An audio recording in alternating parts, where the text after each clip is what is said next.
Millones veneran a Jesús, pero ¿y si te dijera que, cuando se trata de su vida, existen dos relatos que se parecen mucho en la superficie y se separan radicalmente en lo esencial?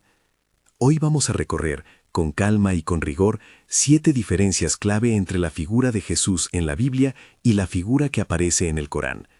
No se trata de desacreditar a nadie, se trata de entender cómo dos tradiciones religiosas interpretan la misma persona y por qué esas interpretaciones generan consecuencias teológicas profundas.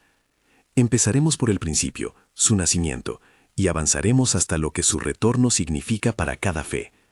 A lo largo del camino citaré textos centrales, por ejemplo Lucas 1, Juan 1, Isaías, Miqueas, Sura 3, Sura 19, Sura 457, Sura 61, y señalaré cuándo estamos ante una tradición o interpretación en lugar de un consenso histórico.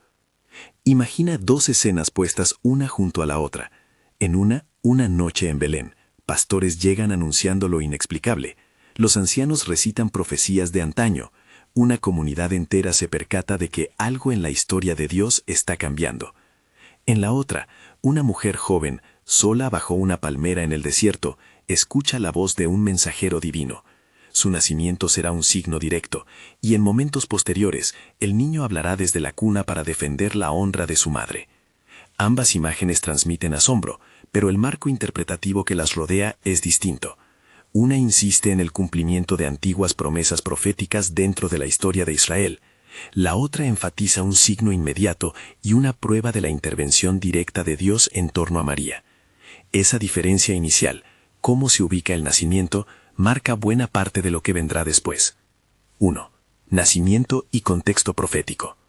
En los Evangelios, el nacimiento de Jesús se presenta en diálogo con la tradición profética del Antiguo Testamento.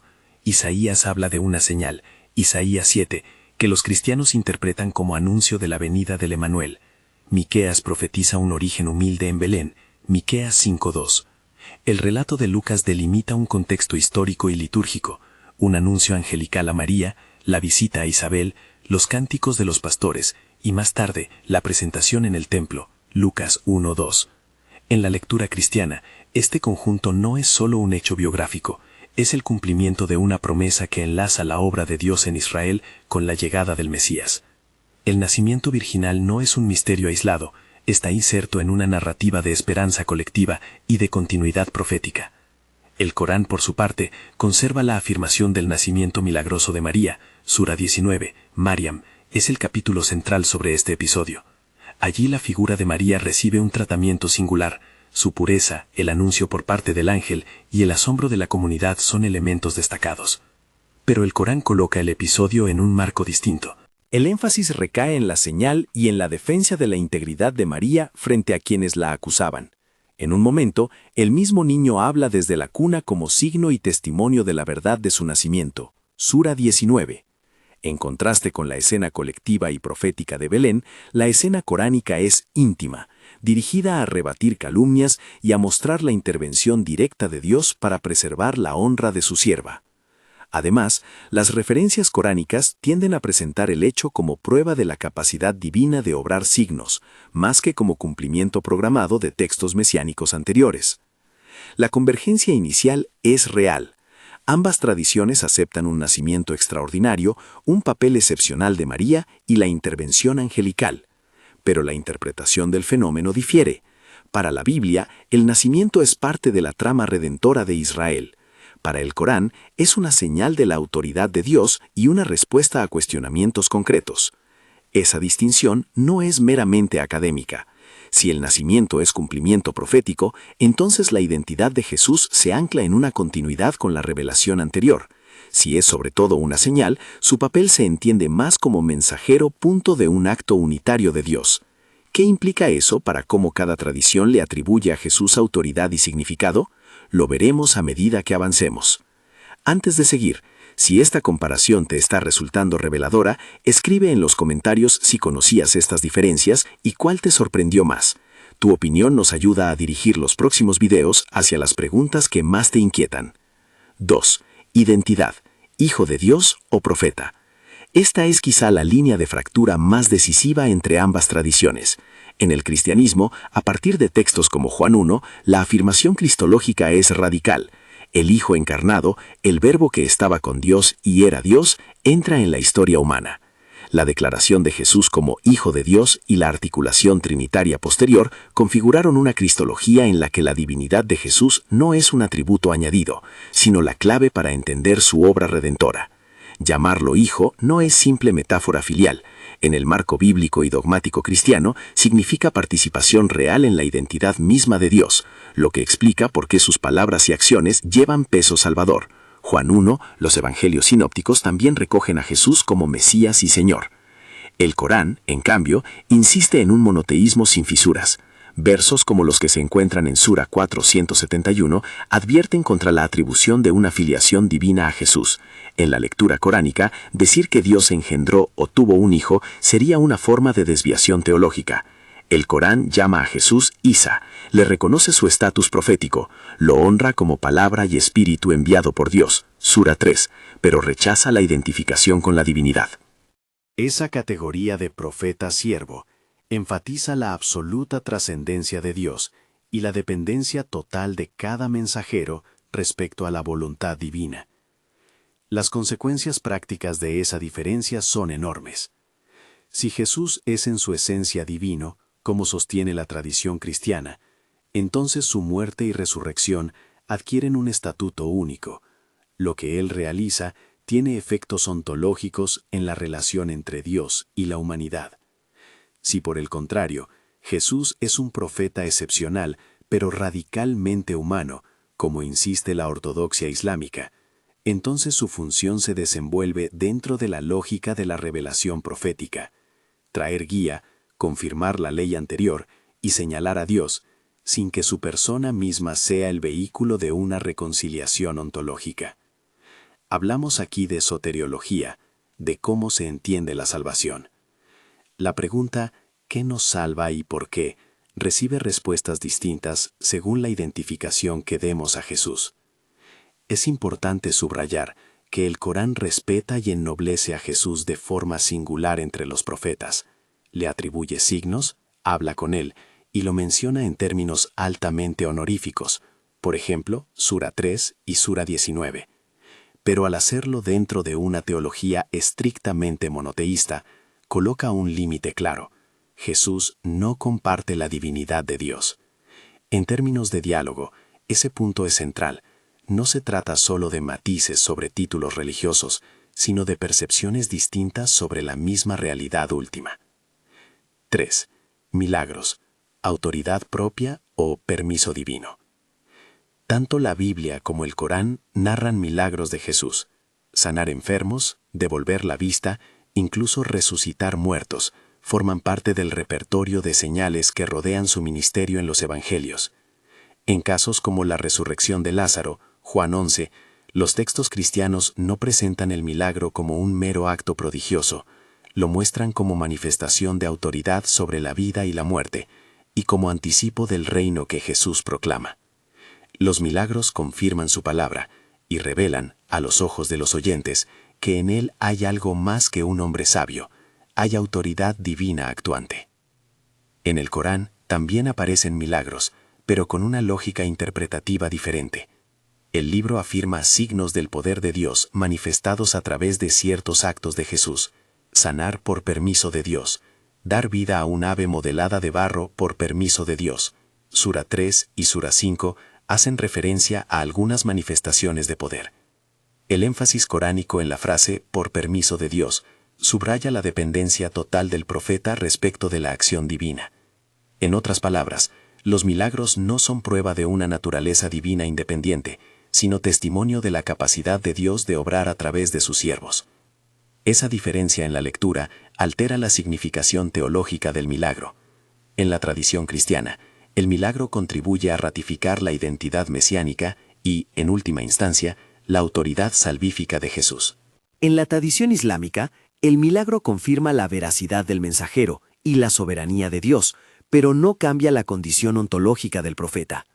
En términos pastorales y apologéticos, esto explica por qué ambos sistemas sacan conclusiones dispares a partir de hechos parecidos. Lo mismo que afirma la multitud como prueba de señorío divino, es, desde la perspectiva coránica, una confirmación de la misión profética. Para ilustrarlo, pensemos en Lázaro. En los Evangelios, su resurrección provoca a algunos una fe firme, y a otros un rechazo que culminará en la decisión de las autoridades. Juan 11. Es un signo que hace visible la autoridad sobre la vida. En la lectura coránica, los prodigios servían para mostrar la autenticidad de la misión y reforzar la llamada al monoteísmo. No es que una tradición minimice la maravilla, es que cada una la inscribe en una trama teológica distinta. 4. Muerte y crucifixión, la grieta que divide relatos. Llegamos a un punto donde las divergencias se vuelven especialmente sensibles y donde la historia y la teología se entrelazan de manera tensa: la muerte de Jesús. En los evangelios canónicos, la narrativa de la pasión, arresto, juicio, crucifixión y sepultura se presenta con detalle. Los textos relatan procesos jurídicos complejos, la negativa de las autoridades religiosas a aceptar su mensaje, la condena por las autoridades romanas y la crucifixión como método final. Para la teología cristiana, la crucifixión no es un fracaso histórico o una anécdota dolorosa, es el centro mismo del misterio redentor. La idea de que Jesús murió por nosotros y que su sacrificio tiene un carácter expiatorio aparece explícita en varios pasajes del Nuevo Testamento y se articula luego en la doctrinalización de la vicariedad y la sustitución, en distintas modalidades interpretativas según tradiciones teológicas. Ver relatos en Mateo 27, Marcos 15, Lucas 23, Juan 19. El Corán plantea una lectura que, en apariencia, contradice esa narración. En Sura 457, el texto afirma que no lo mataron ni lo crucificaron, sino que les pareció así, resumen sucinto, sin cita literal extensa. Ese verso ha dado lugar a interpretaciones múltiples en la historia islámica. La lectura mayoritaria tradicional sostiene que Jesús no sufrió la crucifixión tal como la presentan los evangelios. En lugar de ello, Dios lo elevó así, y alguien más fue hecho aparecer como si fuera Jesús. Otras interpretaciones varían en detalles. Algunos hablan de sustituciones, otros sugieren errores de percepción en la escena. El punto crucial es que la narrativa coránica niega la crucifixión como hecho consumado en el sentido en que la exponen los evangelios. Aquí deben actuarse múltiples precauciones hermenéuticas. Primero, no toda la tradición islámica presenta una única versión histórica de quién sustituyó a Jesús, ni de cómo ocurrió exactamente el episodio. Hay diversidad y, en muchos casos, una voluntad explícita de evitar transformarlo en un detalle histórico certeza. Segundo, decir que el Corán niega la crucifixión no implica en sí mismo que la tradición islámica intente borrar la existencia de las narrativas cristianas. Más bien, explica la teología que subyace. Si Jesús no murió en la cruz, entonces la teología que depende del sacrificio expiatorio debe ser reconfigurada. Para el Islam, como para el cristianismo, la interpretación de ese momento fundante genera consecuencias soteriológicas profundas.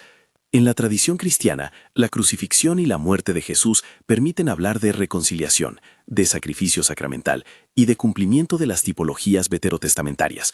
Por ejemplo, el concepto del siervo sufriente en Isaías 53 es frecuentemente conectado por la exégesis cristiana con el significado del sufrimiento de Jesús. En la tradición islámica, la negación de la muerte en la cruz implica que la relación entre Dios y la humanidad no pasa por un sacrificio vicario. La orientación teológica es distinta y la redención es concebida en términos de sumisión a la voluntad divina, juicio final y misericordia divina, sin la mediación sacrificial de un acto expiatorio como eje central. Pero esta divergencia plantea una pregunta incómoda y fascinante. Si las fuentes narran el mismo evento de manera incompatible, ¿qué hacemos con los testimonios históricos y textuales? La respuesta exige prudencia metodológica. Hay que distinguir entre lo que los textos dicen, cómo comunidades de fe han leído esos textos a lo largo de los siglos y cuáles son las implicaciones teológicas que resultan. En el caso de la crucifixión, las consecuencias no son solo académicas, tocan el corazón de la fe, la naturaleza del perdón, la gratuidad de la salvación y la manera en que la comunidad de creyentes entiende la intervención decisiva de Dios en la historia. Aquí conviene recordar que, en la propia historia del cristianismo, la interpretación de la crucifixión y su significado ha sido objeto de debates internos. Distintas tradiciones cristianas han enfatizado la sustitución, la satisfacción, la victoria sobre el mal o la restauración de la relación en perspectivas complementarias. Lo que hace la confrontación con el Corán es generar una pregunta. ¿Cómo reconstruir una teología de la redención cuando una de las piezas centrales, la muerte vicaria de Cristo, es negada por la otra tradición? En lo que resta de este bloque, examinaremos con mayor detalle las formulaciones textuales y las interpretaciones históricas que han surgido a partir de ese verso coránico, y las respuestas que la exégesis cristiana ha ofrecido ante esa negación. El contraste se acentúa aún más si introducimos la idea de propósito detrás de la muerte. En la narrativa cristiana, el sufrimiento y la muerte no son el final vacío de una vida trágica, sino el cumplimiento de un plan que reescribe la historia humana. Redención, reconciliación, apertura de un camino hacia la vida nueva. En el corpus coránico, donde la crucifixión en términos literales no se acepta, la narrativa del trabajo salvador de Dios se desenvuelve en otro marco: la obediencia, la prueba, la guía y un juicio final en el que cada ser responderá por sus actos. Esa distinción filosófico-teológica explica por qué, en el diálogo entre ambas tradiciones, la discusión sobre la crucifixión es a la vez controvertida y profundamente central. Mientras exploramos las variantes interpretativas, conviene detenerse un momento en cómo los textos mismos hablan del fracaso o del triunfo. Los evangelios presentan escenas de aparente derrota que se convierten en triunfo escatológico. La cruz parece derrota, pero es metamorfosis de la justicia divina. El Corán, al negar la crucifixión, elimina esa dialéctica concreta y rehúye la idea de que la reparación última dependa de un acto de sufrimiento humano divinizado. ¿Es esta diferencia un mero matiz doctrinal o una divergencia radical sobre la forma en que Dios actúa en la historia? La respuesta, para muchos creyentes en una tradición u otra, es clara y de largo alcance. Al entrar en el detalle textual de Sura 457 y de los relatos evangélicos, es posible observar cómo se han elaborado narrativas contrapuestas a lo largo de los siglos. Algunos comentaristas musulmanes interpretaron que alguien fue hecho aparecer como Jesús. Otros, menos inclinados a soluciones dramáticas, entienden el verso en clave metafórica o teológica. Los historicistas modernos, por su parte, preguntan por las fuentes, la transmisión textual y la matriz sociopolítica en la que ambas tradiciones desarrollaron sus relatos. Todas estas aproximaciones conviven y muestran la complejidad del caso. En este punto, la conversación se vuelve doblemente delicada. Por una parte, porque se tocan convicciones profundas de identidad religiosa. Por otra, porque hay reclamos históricos y teológicos que no se resuelven con una simple comparación superficial. La tarea responsable es exponer las diferencias con claridad, sin caricaturizar ni minimizar la complejidad interpretativa. Por eso, al avanzar en el tema de la crucifixión, conviene analizar algunos pasajes concretos y las lecturas tradicionales que se han hecho en cada fe. Esa será la dirección que tomaremos ahora, examinando primero las afirmaciones textuales y luego las tradiciones exegéticas que intentan explicarlas. Comenzaremos por repasar los relatos evangélicos de la pasión. Arresto, juicios ante autoridades religiosas y civiles, condena, camino hacia el Gólgota, crucifixión y entierro. Ver Mateo 26-27, Marcos 14-15, Lucas 22-23, Juan 18-19. Observaremos cómo la literatura evangélica construye una teleología. Cada detalle contribuye al sentido redentor. A continuación, contrastaremos con el enunciado coránico que, sin presentar una narración paralela paso a paso, niega la consumación de la crucifixión y ofrece una explicación teológica alternativa, Sura 457. Al hacerlo, no perderemos de vista las interpretaciones históricas y opinables. Cuando se mencione la hipótesis de una sustitución, se subrayará que se trata de una tradición interpretativa y no de un consenso unánime. Y aún hay más capas. La recepción de estas lecturas en la piedad popular, en la literatura teológica y en el pensamiento apologético. Por ejemplo, la percepción de que Dios no permitiría que su profeta sufriera de esa manera ha llevado a algunos comentaristas a afirmar que la intervención divina evitó la cruz en sentido literal. Otros sostienen que la imagen simbólica de un Dios que sufre con la humanidad no es incompatible con la misericordia divina. ¿Cómo articular entonces una respuesta cristiana que reconozca la seriedad de la objeción coránica y a la vez mantenga la centralidad del evento pascual? Ese será uno de los ejes de la discusión que seguirá. Nos acercamos ahora a un aspecto que emerge de la discusión sobre la muerte, la resurrección.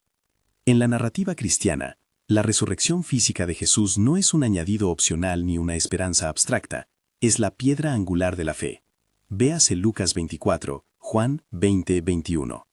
Para quienes sostienen la fe cristiana, Las apariciones post-mortem de Jesús confirman su victoria sobre la muerte y constituyen el fundamento histórico-teológico de la esperanza cristiana. El Corán, al no aceptar la muerte en la cruz tal como la relatan los evangelios, no desarrolla una narrativa de resurrección con las mismas implicaciones. Eso configura, como anticipamos, dos esperanzas escatológicas distintas, una fundada en la resurrección del Redentor, otra orientada hacia el juicio final y la respuesta individual a la sumisión a la voluntad de Dios. Antes de profundizar en ese asunto, conviene recordar que la pluralidad interna de cada tradición complica cualquier enunciado demasiado rotundo.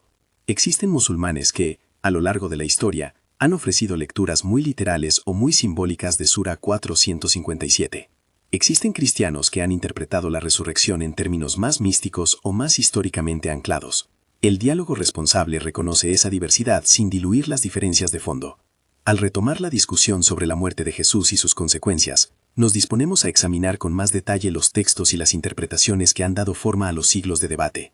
Revisaremos cómo las fuentes mismas se presentan, qué tipo de lenguaje usan, histórico, apologético, teológico, y cómo las comunidades han construido a partir de ellas un entendimiento de lo que sucedió en aquellos días decisivos. Enseguida entraremos en ese análisis textual y hermenéutico con la intención de mostrar no solo qué dicen los libros sagrados, sino por qué esas versiones importan tanto para la fe y para la historia que ambas comunidades cuentan de sí mismas.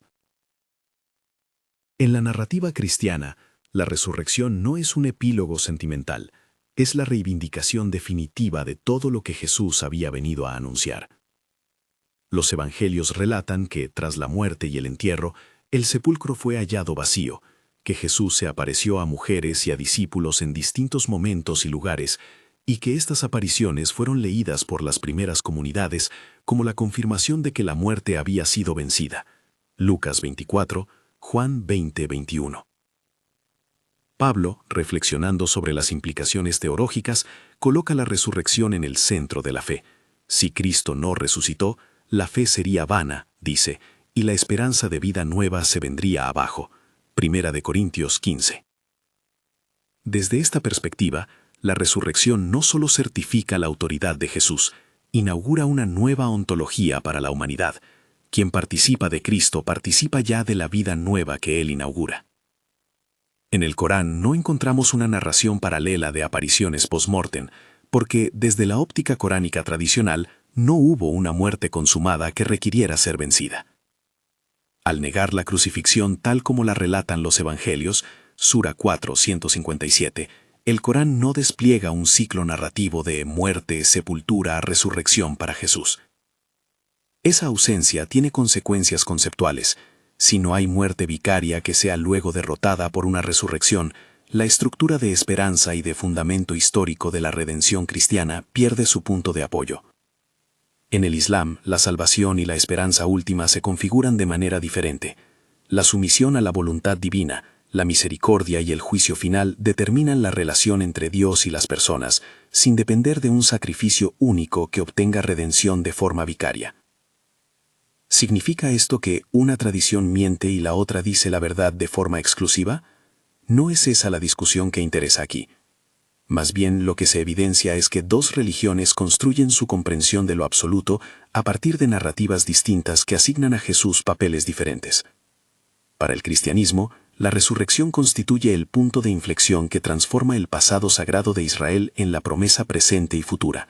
Para el Islam, la continuidad de la revelación y la afirmación del monoteísmo se sostienen en otras categorías teológicas que no requieren la resurrección de Jesús para sostener su esperanza escatológica. Ese contraste desemboca en una pregunta práctica. ¿Cómo interpretan las comunidades históricas y contemporáneas ese vacío narrativo? En la historia intelectual islámica se han dado diversas respuestas al verso que niega la crucifixión. Algunas tradiciones interpretativas sostienen la hipótesis de una sustitución, que alguien fue hecho aparecer como Jesús. Otras leen el pasaje en términos más alegóricos, o centran la discusión en la dimensión teológica del duelo ante la humillación humana. Lo importante es reconocer la pluralidad hermenéutica. Ni el mundo cristiano, ni el mundo islámico son monolíticos en sus lecturas. Y precisamente esa pluralidad complejiza cualquier intento de reducir la cuestión a una contraposición simplista. Al hablar de resurrección y de ausencia de resurrección, nos acercamos a la cuestión de la escatología. ¿Qué ocurre al final de los tiempos? Aquí hay un terreno de convergencias formales y de diferencias sustantivas. Ambas tradiciones esperan el regreso de Jesús. Ambas le asignan un papel decisivo en los eventos finales. Pero la naturaleza y el objetivo de ese regreso divergen. En la tradición cristiana, las Escrituras presentan la segunda venida como el momento culminante, donde Cristo regresa en gloria, ejerce juicio, inaugura plenamente el reino de Dios y restaura todas las cosas. Mateo 24-25, Hechos 1, Apocalipsis. Jesús vuelve como Señor, juez y Rey. Su retorno completa la historia de la redención iniciada en su vida, muerte y resurrección. La expectativa cristiana figura al retorno como la consumación del plan divino, la nueva creación, la reconciliación total y la instauración de la justicia definitiva. En la tradición islámica, el retorno de Isa, Jesús, aparece en la literatura coránica solo de forma implícita, pero es ampliamente desarrollado en la tradición hadice y en la exégesis.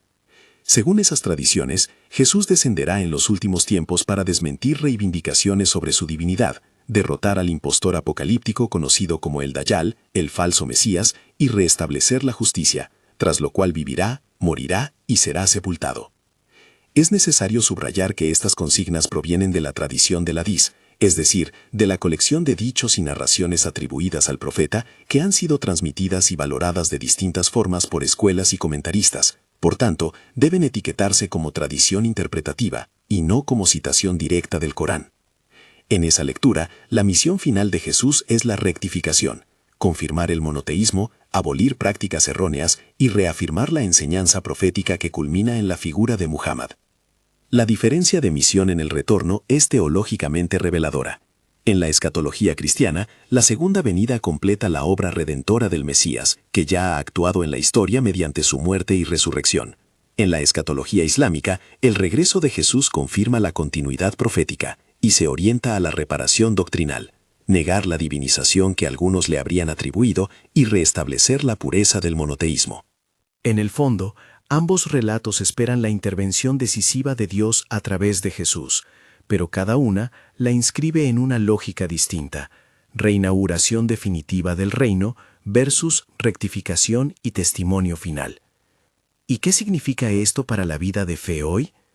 Para muchos creyentes cristianos, la expectativa del retorno reafirma la urgencia de la misión y el valor de la esperanza. La historia no termina en la cruz, sino que la cruz es el umbral hacia la vida nueva definitiva. Para muchos musulmanes, la figura de Jesús que regresa subraya la continuidad profética y el cierre de la revelación en Muhammad, ofreciendo una garantía de orden moral y teológico en el fin de los tiempos. Ambas posturas, vistas desde fuera, pueden parecer en tensión.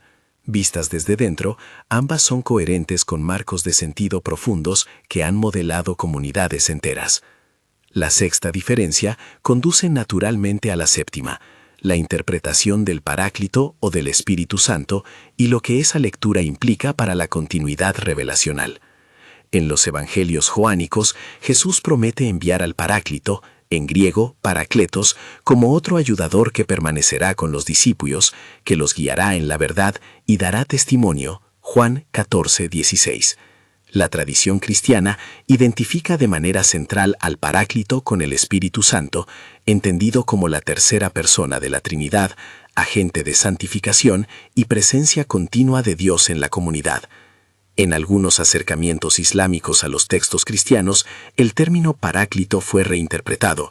Ciertos comentaristas históricos sostuvieron que las referencias a un consolador que vendrá después podrían aludir al profeta Ahmad, un nombre alternativo que aparece en algunas tradiciones islámicas en relación con Muhammad, o que el lenguaje joánico fue mal entendido o transcrito de forma tal que los cristianos llegaron a atribuir al Espíritu lo que en verdad era una promesa de otro mensajero. Esta lectura no es homogénea ni unánime en el mundo islámico. Algunos comentaristas rechazan cualquier vinculación directa y otras la abrazan como explicación apologética. Es esencial puntualizar que esta identificación de Paráclito con Muhammad se apoya más en argumentos lingüísticos e históricos desarrollados por intérpretes que en un consenso textual universal. ¿Qué implicaciones tiene cada lectura? Si el Paráclito es el Espíritu, como sostiene el cristianismo tradicional, entonces la comunidad cristiana recibe una presencia divina continua que legitima la autoridad, la interpretación y la vida sacramental de la Iglesia. La revelación no se cierra en la figura de un nuevo profeta, sino que se actualiza y permanece en la acción del Espíritu. Si el Paráclito se reinterpreta como la referencia a otro profeta, entonces se está haciendo una lectura que abre la narrativa hacia la finalización de la línea profética en Muhammad y hacia la idea de que la corona de la revelación alcanza su plenitud fuera del marco eclesial cristiano. Ambas posturas implican, de nuevo, lógicas distintas acerca de cómo Dios sigue hablando en la historia y sobre quién legitima la continuidad revelacional. Hasta aquí hemos repasado las 7 diferencias que prometimos: nacimiento y contexto profético, identidad, milagros, muerte y crucifixión, resurrección, segunda venida y Paráclito, espíritu. ¿Por qué importan estas diferencias? Porque no son meros detalles biográficos, determinan cómo cada tradición entiende la relación entre Dios y el mundo, qué significa ser salvo o vivir en obediencia, y cómo se configura la autoridad religiosa. Cuando una comunidad afirma que Jesús es Dios encarnado, está declarando que la mediación última de la salvación consiste en la persona de alguien que une lo divino y lo humano. Cuando otra comunidad afirma que Jesús es un profeta de rango extraordinario, está defendiendo que la mediación divina opera sin confluir en la divinidad humana. La distancia entre creador y criatura se preserva con otros mecanismos de gracia y juicio. Estas divergencias tienen consecuencias prácticas en la vida religiosa, en la liturgia, en la predicación, en la ética y en la esperanza final. También afectan el diálogo interreligioso. Para que el encuentro sea fecundo, no basta con señalar coincidencias superficiales, es necesario comprender cómo cada tradición articula su visión del cosmos a partir de sus afirmaciones centrales. Reconocer la convergencia, por ejemplo, el respeto y la honra a María, el reconocimiento de Jesús como figura fuera de lo común, la espera de su regreso, abre la puerta al respeto. Señalar las diferencias con honestidad intelectual permite diálogos de carácter teológico serio, donde no se disfraza la discrepancia ni se la convierte en arma. ¿Qué herramientas nos pueden ayudar en ese diálogo? La primera es la lectura atenta de los textos. Colocar paralelamente lo que dicen Lucas, Juan, Mateo y los capítulos coránicos pertinentes, Sura 3, Sura 19, Sura 457, Sura 61, y atender a su lenguaje, a su género literario y a su contexto histórico. La segunda es la historia de la interpretación, saber qué han dicho los comentaristas y por qué. La diversidad de posiciones internas en cada tradición nos enseña que la ortodoxia misma se ha construido en la controversia. La tercera es la humildad epistemológica, reconocer los límites de lo que podemos probar históricamente y distinguirlo de lo que se sostiene por fe. Para el creyente cristiano, este contraste debe reforzar la centralidad de la persona y la obra de Cristo. Su identidad como hijo, su muerte voluntaria y su resurrección son la trama que sostiene la teología de la redención. Para el musulmán, la figura de Jesús subraya la grandeza de la revelación monoteísta, la dignidad de María y la coherencia de una historia de profetas que apunta a la unidad de Dios. Para todos aquellos que se acercan como buscadores o estudiosos, la invitación es a leer con cuidado, a escuchar con respeto y a reconocer que las diferencias teológicas profundas requieren interlocutores formados y honestos. Antes de concluir con una llamada final, unos breves apuntes metodológicos. Cuando tratamos de pasajes como Sura 4, 157 o las promesas joánicas del Paráclito, conviene siempre marcar cuándo estamos en el terreno del texto sagrado y cuándo en el de la tradición interpretativa. Conviene también recordar que el diálogo entre cristianos y musulmanes no se reduce a exégesis académica, sino que implica experiencias de fe, memoria comunitaria y sensibilidad litúrgica.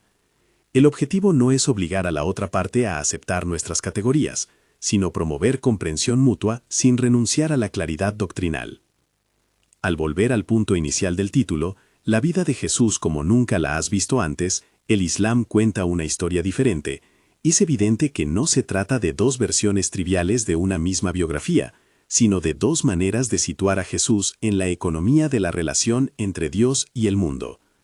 Ambas historias coinciden en la grandeza de su figura, divergen en lo esencial cuando se trata de identidad, de medio de salvación y de la consumación de la historia.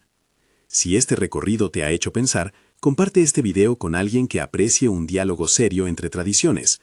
Si tienes preguntas concretas, por ejemplo sobre las interpretaciones de Sura 4:157 a lo largo de la historia, o sobre las lecturas cristianas de Isaías 53, deja en los comentarios qué tema te gustaría que profundizáramos en el próximo episodio.